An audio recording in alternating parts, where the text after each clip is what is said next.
नमस्कार। ये all India radio के विदेश प्रसारण प्रभाग की हिंदी सेवा है। इंग्लैंड, पश्चिम यूरोप, दक्षिण पूर्व एशिया, पूर्वी अफ्रीका, मॉरिशस, पश्चिम एशियाई देशों और खाड़ी देशों के लिए लक्षित हिंदी सेवा के इस सोशल मीडिया कार्यक्रम में आप सभी का स्वागत है। पेश है ESD न्यूज मैगजीन।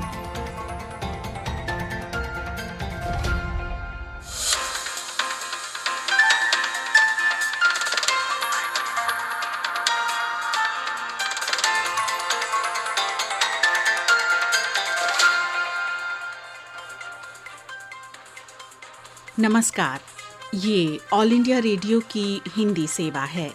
अब आप नीलम मलकानिया से समाचार सुनिए। BCCI ने भारतीय टीम के आगामी ऑस्ट्रेलिया दौरे की घोषणा की है। कोविड-19 फैलने की वजह से हुए लॉकडाउन की वजह से दक्षिण अफ्रीका के साथ चल रही श्रृंखला को बीच में ही समाप्त कर दिए जाने के बाद से ये टीम का पहला अंतर्राष्ट्रीय दौरा होगा। BCCI द्वारा जारी वक्तव्य के अनुसार 3 टीमें चुनने के लिए चुनाव समिति ने आज वीडियो कॉन्फ्रेंस के माध्यम से बात की। भारत ऑस्ट्रेलिया के साथ 3 T20, 3 एक दिवसीय मैच और 4 टेस्ट मैच खेल रहा है। रोहित शर्मा तीनों टीमों से बाहर रहेंगे क्योंकि चोटिल होने की वजह से वे अभी मुंबई इंडियंस से बाहर हैं। रक्षा मंत्री राजनाथ सिंह ने कल शाम अमेरिका के रक्षा मंत्री मार्क एस्पर से शिष्टमंडल स्तरीय वार्ता की। दोनों मंत्रियों ने सैन्य सहयोग, संचार व्यवस्था और सूचनाएं साझी करना, रक्षा व्यापार और औद्योगिक मुद्दों पर आधारित द्विपक्षीय सहयोग की समीक्षा भी की और इस सहयोग को आगे बढ़ाने पर विमर्श किया गया। श्री मार्क एस्पर ने मालाबार अभ्यास 2020 में ऑस्ट्रेलिया के शामिल होने का स्वागत किया। सुरक्षा सलाहकार अजीत डोभाल ने आज नई दिल्ली में अमेरिकी विदेश मंत्री माइक पोम्पियो और रक्षा मंत्री मार्क एस्पर के साथ बैठक की। उन्होंने सामरिक महत्व के कई मुद्दों और चुनौतियों पर चर्चा की। दोनों पक्षों ने सभी क्षेत्रों में साझा उद्देश्यों और क्षमताओं को बढ़ाने की आवश्यकता पर बल दिया। साथ ही सुरक्षित, स्थिर और नियम आधारित क्षेत्रीय तथा वैश्विक सुरक्षा वातावरण सुनिश्चित करने पर भी जोर दिया गया। आयकर विभाग ने फर्जी बिलों के जरिए पैसा कमाने के षड्यंत्र के संबंध में कल कई जगह पर छापेमारी की। राष्ट्रीय राजधानी क्षेत्र दिल्ली, हरियाणा, पंजाब, उत्तराखंड और गोवा में 45 ठिकानों पर छापेमारी के दौरान कागजात जब्त किए गए। इस दौरान पता चला कि फर्जी बिल बनाने वालों, मध्यस्थों, कैश हैंडलर्स, लाभार्थियों और कंपनियों का विशाल नेटवर्क इस षड्यंत्र में शामिल है। छापेमारी के दौरान 5 करोड़ रुपए से अधिक के लेन देन के मामले से जुड़े कागजात बरामद किए गए। फर्जी बिलों के जरिए पैसे की निकासी और असुरक्षित ऋण देने तथा बेनामी धन के लिए विभिन्न फर्जी कंपनियों का इस्तेमाल किया गया। इन शेल कंपनियों में निजी स्टाफ, कर्मचारियों और सहयोगी को निदेशक या साझेदार बनाया गया था। सभी बैंक खातों का प्रबंधन और नियंत्रण फर्जी बिलों की प्रविष्टि करने वालों के पास था। आर्मेनिया और अजरबैजान ने एक दूसरे पर नागोर्नो काराबाख माउंटेन एन्क्लेव के मुद्दे पर अमेरिका समर्थित नए संघर्ष विराम के उल्लंघन का आरोप लगाया है। नए घटनाक्रम से 1 महीने से चल रही झड़पों के खत्म होने की संभावनाओं को लेकर आशंका बढ़ गई है। अमेरिका के विदेश मंत्री माइक पोम्पियो और आर्मेनिया तथा अजरबैजान के विदेश मंत्रियों के बीच वाशिंगटन में हुई बातचीत के बाद रविवार को नए संघर्ष विराम समझौते पर सहमति बनी थी।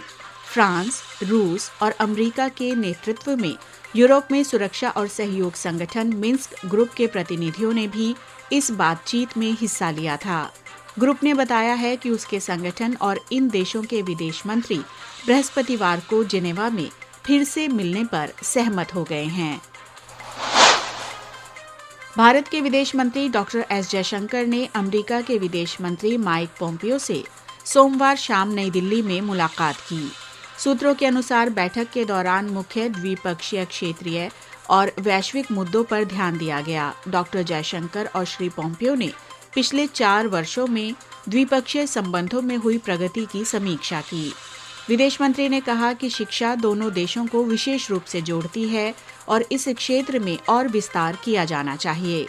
सूत्रों के अनुसार दोनों नेताओं ने मौजूदा वैश्विक परिस्थिति और इसकी समसामयिक चुनौतियों के बारे में बात करते हुए साझे हितों पर चर्चा की।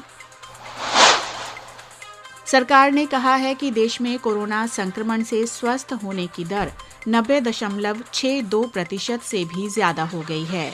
पिछले 24 घंटों के दौरान करीब 63,000 मरीज ठीक हुए हैं। स्वास्थ्य मंत्रालय ने बताया है कि कोविड से अब तक 72 लाख से भी अधिक व्यक्ति ठीक हो चुके हैं। इस समय संक्रमितों की संख्या कुल मामलों का 7.88% है। देश में इस समय कोविड के करीब 6,25,000 सक्रिय मामले हैं। स्वास्थ्य मंत्रालय ने कहा है कि सभी के मिले जुले प्रयासों से मृत्यु दर में भी काफी कमी आई है, जो इस समय लगभग 1.5% है। बांग्लादेश में नदियों, तालाबों और जलाशयों में दुर्गा प्रतिमाओं के विसर्जन के साथ ही 5 दिवसीय दुर्गा पूजा का त्योहार संपन्न हो गया। ये उत्सव इस महीने की 22 तारीख से शुरू हुए थे। इस वर्ष कोविड-19 महामारी के मद्देनजर सरकार के कुछ प्रतिबंधों के कारण कुमारी पूजा, सिंदूर खेला और प्रतिमा विसर्जन शोभा यात्रा जैसे कार्यक्रम नहीं आयोजित किए गए। दुर्गा प्रतिमा विसर्जन दोपहर बाद बूढ़ी गंगा में शुरू हुए। महानगर पूजा उत्सव समिति की सलाह पर विसर्जन शाम 6 बजे से पहले पूरे कर लिए गए। दुर्गा पूजा बांग्लादेशी हिंदू समुदाय का सबसे बड़ा त्योहार है। ये पूरे देश में श्रद्धा और उमंग के साथ मनाया गया। बांग्लादेश में कुल 3,223 पूजा पंडाल बनाए गए थे, जो पिछले साल 31,998 की तुलना में कम थे। अकेले ढाका में 233 पूजा पंडाल बनाए गए थे। प्रधानमंत्री नरेंद्र मोदी ने कहा है कि आत्मनिर्भर भारत विश्व अर्थव्यवस्था को कई गुना गति देने वाली शक्ति साबित होगा। भारत ऊर्जा फोरम का उद्घाटन करते हुए श्री मोदी ने कहा कि भारत की ऊर्जा पूरी दुनिया को नई शक्ति देगी। प्रधानमंत्री ने कहा कि ऊर्जा सुरक्षा हमारे प्रयासों में प्रमुख है और देश के ऊर्जा क्षेत्र का भविष्य उज्जवल और सुरक्षित है। उन्होंने कहा कि भारत ऊर्जा के नवीकरणीय स्रोतों को मजबूत करने की दिशा में सर्वाधिक सक्रिय प्रयास करने वाले देशों में है। 2022 तक नवीकरणीय ऊर्जा में 175 गीगावाट बढ़ोतरी का लक्ष्य रखा गया है। 2030 तक इसे 450 गीगावाट किया जाएगा। उन्होंने कहा कि विश्व के अन्य औद्योगिक देशों की तुलना में भारत में कार्बन उत्सर्जन सबसे कम है। प्रधानमंत्री ने कहा कि देश की सुधार यात्रा पिछले 6 वर्षों में तेज गति से आगे बढ़ी है और इस दौरान कई महत्वपूर्ण सुधार लागू किए गए हैं। सरकार ने एक राष्ट्र एक गैस ग्रिड और गैस आधारित अर्थव्यवस्था बनने का लक्ष्य हासिल करने की योजना बनाई है। भारत और अमेरिका के बीच तीसरी 2+2 मंत्री स्तरीय वार्ता आज नई दिल्ली के हैदराबाद हाउस में हुई। विदेश मंत्री एस जयशंकर और रक्षा मंत्री राजनाथ सिंह ने भारतीय शिष्टमंडल का नेतृत्व किया, जबकि अमेरिकी शिष्टमंडल का नेतृत्व वहां के विदेश मंत्री माइक पोम्पियो और रक्षा मंत्री मार्क एस्पर ने किया। भारत और अमेरिका ने आज 5 समझौतों पर हस्ताक्षर किए। तीसरी 2+2 वार्ता के बाद रक्षा मंत्री राजनाथ सिंह ने संवाददाताओं को बताया कि रक्षा उद्योग के क्षेत्र में सार्थक और उपयोगी विचार विमर्श हुआ।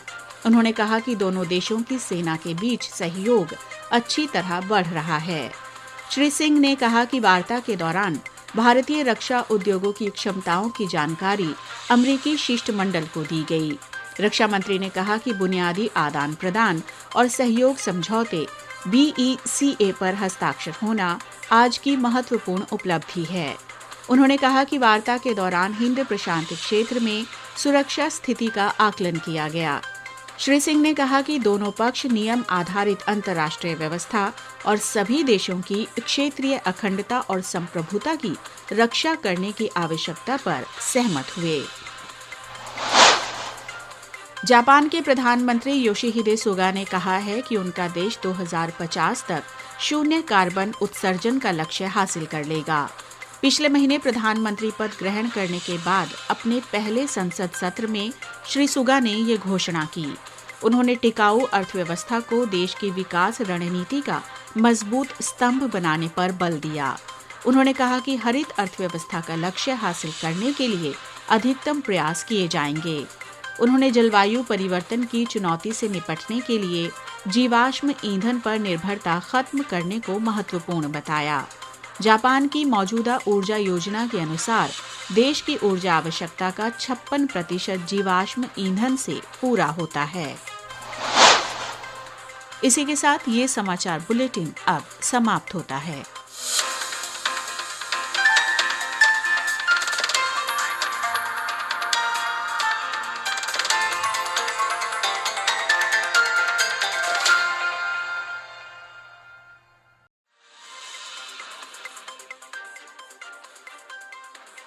गत सप्ताह financial action task force FATF के पूर्ण सत्र में फरवरी 2021 तक पाकिस्तान को ग्रे लिस्ट यानी काली सूची में बनाए रखने का फैसला किया गया। संयुक्त राष्ट्र द्वारा निषिद्ध लोगों और संगठनों की जांच और उन पर अभियोजन चलाकर प्रभावी अंकुश लगाने के व्यापक उपाय करने में पाकिस्तान की बार बार विफलता के कारण ऐसा किया गया है। सक्रिय रूप से पाकिस्तान से समर्थित और वित्त पोषित जो आतंकी संगठन स्वतंत्र रूप से काम करते हैं और जिनके संरक्षण में आतंकवाद, वित्त पोषण और धन शोधन के एक संपन्न नेटवर्क ने गहरी जड़ें जमा ली हैं, पाकिस्तान उनके साथ अपने लंबे समय से चले आ रहे रिश्तों को समाप्त करने में संकोच कर रहा है। पेरिस स्थित संगठन के पूर्ण अधिवेशन में आभासी संवाददाता सम्मेलन में इस फैसले की घोषणा की गई। अंतर्राष्ट्रीय संस्था ने इससे पहले 27 सूत्रों की शर्तों की एक सूची सौंपी थी और पाकिस्तान उसमें से सिर्फ 21 को ही पूरा करने में सफल रहा था। निर्धारित खंडों को पूरा न कर पाने में इस विफलता के कारण पाकिस्तान को काली सूची में तब तक बने रहना होगा जब तक कि वो अपने रिकॉर्ड में और सुधार न कर ले। FATF के अध्यक्ष मार्कस प्लियर ने कहा कि हालांकि कुछ प्रगति है, लेकिन पाकिस्तान को अभी भी और बहुत कुछ करने की आवश्यकता है। पाकिस्तान के लिए ये एक तरह से दोहरी मार है, क्योंकि लगातार काली सूची में उसका नाम बने रहने के कारण उसे अंतर्राष्ट्रीय वित्तीय संस्थानों से मिलने वाली सहायता से वंचित रहना पड़ता है। 1989 में गठित फाइनेंशियल एक्शन टास्क फोर्स एक वैश्विक संस्था है जिसमें 39 सदस्य शामिल हैं और आतंकवाद को मिलने वाले वित्त पोषण और धन शोधन गतिविधियों के खिलाफ कार्रवाई करना इसके कार्यक्षेत्र में आता है। भारत FATF का सदस्य है और इसकी क्षेत्रीय शाखा प्रशांत एशिया समूह में भागीदारी निभा रहा है, जो पाकिस्तान के मामले को उठा रही है। ये उल्लेखनीय है कि भारत सक्रिय रूप से विश्व समुदाय को आतंकी समूहों के साथ पाकिस्तान की 12मासी मिलीभगत और जिस तरह से इन संगठनों ने उपमहाद्वीप में तबाही मचाई है उसके खिलाफ कार्रवाई करने के लिए मनाने का काम कर रहा है। पाकिस्तान ने आतंकवाद को राष्ट्रीय नीति का एक औजार बना लिया है और उसने न केवल भारत के खिलाफ बल्कि आसपास के क्षेत्र, विशेष रूप से अफगानिस्तान में भी इसका बेदर्दी से इस्तेमाल किया है। आतंकवादी गुटों को पाकिस्तान का समर्थन और उनके छद्म कार्यकलापों से अफगानिस्तान में शांति, स्थिरता और व्यवस्था की झलक लाने की दिशा में किए जा रहे गठबंधन सेनाओं के प्रयासों को लगातार धक्का पहुंचा है। यही कारण है कि अमेरिका, यूनाइटेड किंगडम, जर्मनी और फ्रांस जैसे शक्तिशाली देशों ने आतंकी समूहों को फलने फूलने या उनकी फंडिंग बंद करने में पाकिस्तान की सरासर अनिच्छा के प्रति कड़ा असंतोष व्यक्त किया है। इन कारणों से आतंकवादी समूहों के साथ समग्र रूप से हम प्याला होने और आतंक वित्त पोषण में पाकिस्तान की संदिग्ध भूमिका की बात पर FATF के सदस्य राष्ट्रों ने आम सहमति बनाई है। नवीनतम पूर्ण सत्र के दौरान पाकिस्तान को सिर्फ 3 देशों चीन, तुर्की और मलेशिया से समर्थन मिला और उनके समर्थन के कारण ही काली सूची में पाकिस्तान के नाम की पुष्टि स्पष्ट होने में देरी हुई है। पाकिस्तान को जून 2018 में काली सूची में डाला गया था और आतंकवाद के लिए धन मुहैया कराने के खिलाफ काम करने के लिए वहां की सरकार को 27 सूत्री कार्रवाई योजना बनाकर दी गई थी, जिसे अक्टूबर 2019 तक पूरा करना आवश्यक था। कहा जाता है कि फरवरी 2020 तक पाकिस्तान ने 27 में से सिर्फ 13 धाराओं पर ही कार्रवाई की थी। उसके बाद जून 2020 के पूर्ण सत्र से पहले उसे एक बार फिर बाकी बचे काम को पूरा करने के लिए 4 महीने की अवधि की मोहलत दी गई। हालांकि कोविड-19 महामारी के कारण पूर्ण सत्र स्थगित कर दिया गया था और पाकिस्तान को 4 महीने की अवधि का समय दूसरी बार मिल गया था। इस बीच FATF ने आपसी समीक्षा प्रक्रियाओं को भी निलंबित कर दिया। विस्तारित समय सीमा के बावजूद ये कोई आश्चर्य की बात नहीं है कि पाकिस्तान FATF की शर्तों को पूरा करने के लिए दृढ़ निश्चयी कार्रवाई करने में विफल रहा। स्पष्ट है कि आतंकवाद को समर्थन पाकिस्तान की व्यवस्था और संस्थानिक ढांचे में इतनी गहरी जड़ें जमा चुका है कि प्रधानमंत्री इमरान खान द्वारा भय के कारण इस पैटर्न को बदलने के लिए प्रयास भी व्यर्थ साबित हुए। FATF का तथ्य जांच दल सभी 27 शर्तों को पूरा करने के बाद ही सत्यापन के लिए पाकिस्तान का दौरा करेगा। पाकिस्तान की अर्थव्यवस्था लंबे समय से संघर्ष के दौर से गुजर रही है। हाल ही में देश को संकट से बचाने के लिए बेल आउट देने वाली अंतर्राष्ट्रीय मुद्रा कोष IMF ने भी पाकिस्तानी सरकार के सामने कड़ी शर्तें रखी हैं और इन्हें पूरा करने के लिए कहा है। इस संबंध में प्रधानमंत्री इमरान खान एक और सेना को अच्छे से रखने का संतुलन बनाने में लगे हैं और देश की आर्थिक स्थिति में सुधार की दिशा में ईमानदारी से काम करने के रूप में भी काम करने वाले की छवि बनाना भी चाहते हैं। पाकिस्तान को अंतर्राष्ट्रीय वित्तीय संस्थानों से सहायता मिलने की अगर कोई उम्मीद है तो उसका एकमात्र तरीका यही है कि उसे उन आतंकवाद वित्त पोषण के व्यापक चैनलों के स्रोतों और उनके मूल को पूरी तरह से सुखाकर प्रभावी ढंग से बंद करना होगा जो उसकी निगरानी में मौजूद हैं।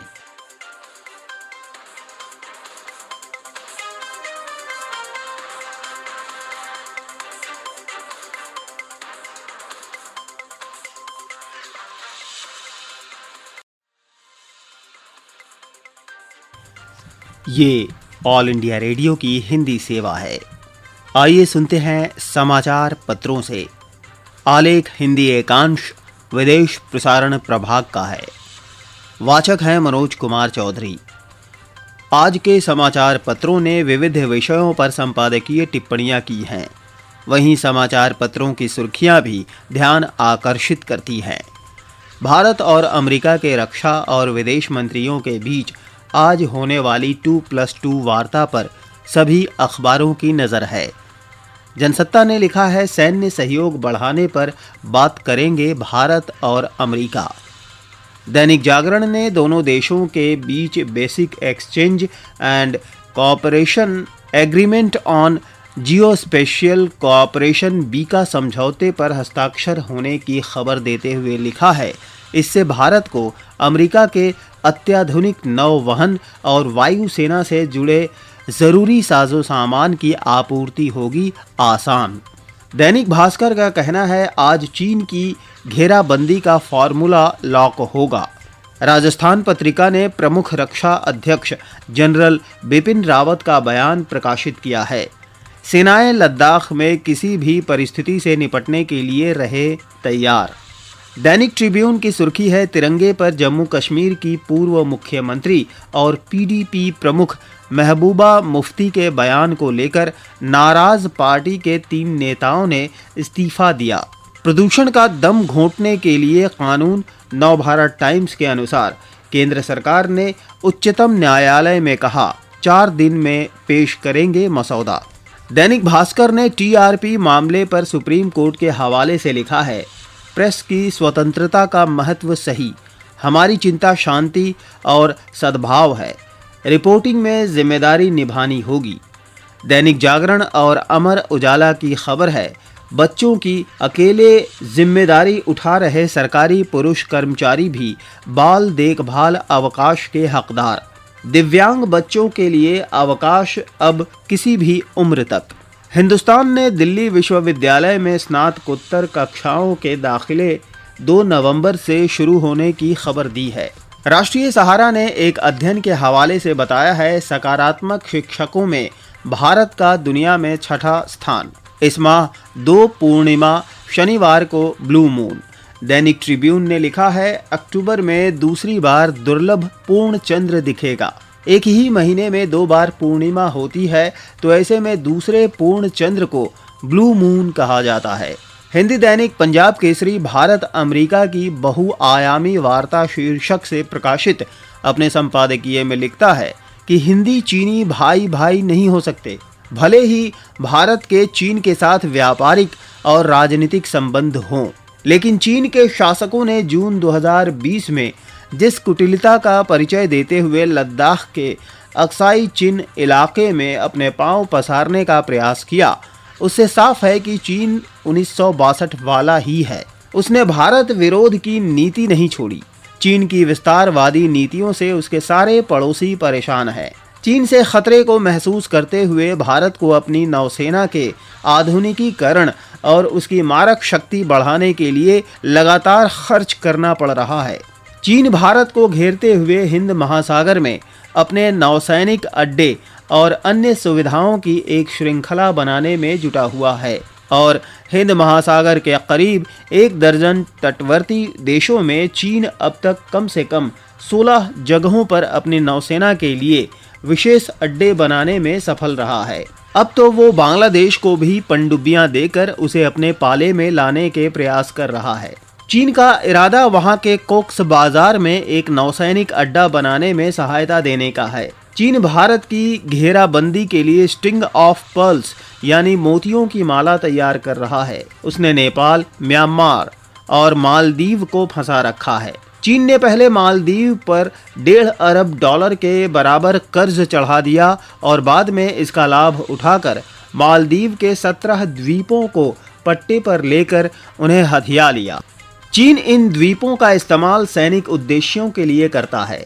स्थिति ये है कि परमाणु शक्ति चालित चीनी पनडुब्बियों सहित उसके 8 युद्धपोत हमेशा हिंद महासागर में तैनात रहते हैं। हिंद प्रशांत महासागर में चीन की मौजूदगी भारत के लिए सबसे बड़ा सिरदर्द है। दक्षिणी चीन सागर को भी चीन अपना बता रहा है और पड़ोसी देशों को धमका रहा है। पूर्वी लद्दाख में चीन के अड़ियल रवैये और दक्षिण चीन सागर में उसकी बढ़ती दखलंदाजी का तोड़ निकालने के लिए अमेरिकी विदेश मंत्री माइक पोम्पियो और रक्षा मंत्री मार्क एस्पर भारत पहुंच गए हैं।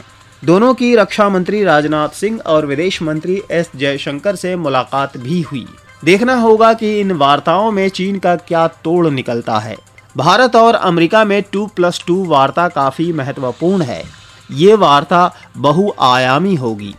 हिंदी में प्रकाशित समाचार पत्र हिंदुस्तान सरकार का आश्वासन शीर्षक से अपने संपादकीय में लिखता है कि सुप्रीम कोर्ट में सरकार ने जो कहा उससे ये मान लिया जाना चाहिए कि जल्द ही राष्ट्रीय राजधानी क्षेत्र में प्रदूषण की समस्या को सुलझाने के गंभीर प्रयास होते दिखाई देंगे। सरकार ने कहा कि इस क्षेत्र में प्रदूषण की समस्या से निपटने के लिए वो एक विधिक संस्था की स्थापना 2-3 दिन में ही कर देगी। पिछले दिन सुप्रीम कोर्ट ने रिटायर्ड न्यायाधीश मदन बी लोकुर की अध्यक्षता में एक कमेटी बनाई थी जिसे पंजाब, हरियाणा और पश्चिमी उत्तर प्रदेश में किसानों द्वारा पराली जलाने के इस क्षेत्र पर पड़ने वाले असर की जांच और उसे रोकने के तरीके सुझाने थे। अदालत में केंद्र सरकार ने जो तर्क दिया वो पिछले कई दिनों से दोहराया जा रहा था। उसने कहा कि पराली राष्ट्रीय राजधानी क्षेत्रों में प्रदूषण का सिर्फ एक कारक है और असल समस्या कहीं ज्यादा बड़ी है। इसलिए एक ऐसी स्थायी संस्था की जरूरत है जो इसके सभी पक्षों पर एक साथ काम करे। अदालत ने इस तर्क को समझा और जस्टिस लोकुर की अध्यक्षता वाली समिति का समापन कर दिया। यानी अब केंद्र सरकार को इसके लिए संस्था बनाने का काम ही नहीं करना होगा, इसके भी पूरे प्रावधान करने होंगे कि दिल्ली और आसपास के इलाके को हर साल इस मौसम में बन जाने वाले दम घोंटू माहौल से मुक्ति मिल सके। हिंदी दैनिक नव भारत टाइम्स अनूठे रिश्तों का चुनाव शीर्षक से अपने संपादकीय में लिखता है कि बिहार विधानसभा चुनाव के पहले चरण में 71 सीटों पर चुनाव प्रचार थम चुका है। यहाँ मतदान बुधवार को होने वाले हैं। इन चुनावों की एक खास बात है विभिन्न परस्पर विरोधी खेमों के एक दूसरे से बनते दिलचस्प रिश्ते। मुख्य मुकाबला तेजस्वी यादव की अगुवाई वाले महागठबंधन और नीतीश कुमार के नेतृत्व वाले एनडीए के बीच है। अभी आप समाचार पत्रों से सुन रहे थे। आलेख हिंदी एकांश विदेश प्रसारण प्रभाग का था। वाचक थे मनोज कुमार चौधरी। ये था ऑल इंडिया रेडियो के विदेश प्रसारण प्रभाग की हिंदी सेवा का यूट्यूब कार्यक्रम। ESD न्यूज मैगजीन का अगला अंक लेकर हम फिर हाजिर होंगे। अब दीजिए इजाजत। नमस्कार।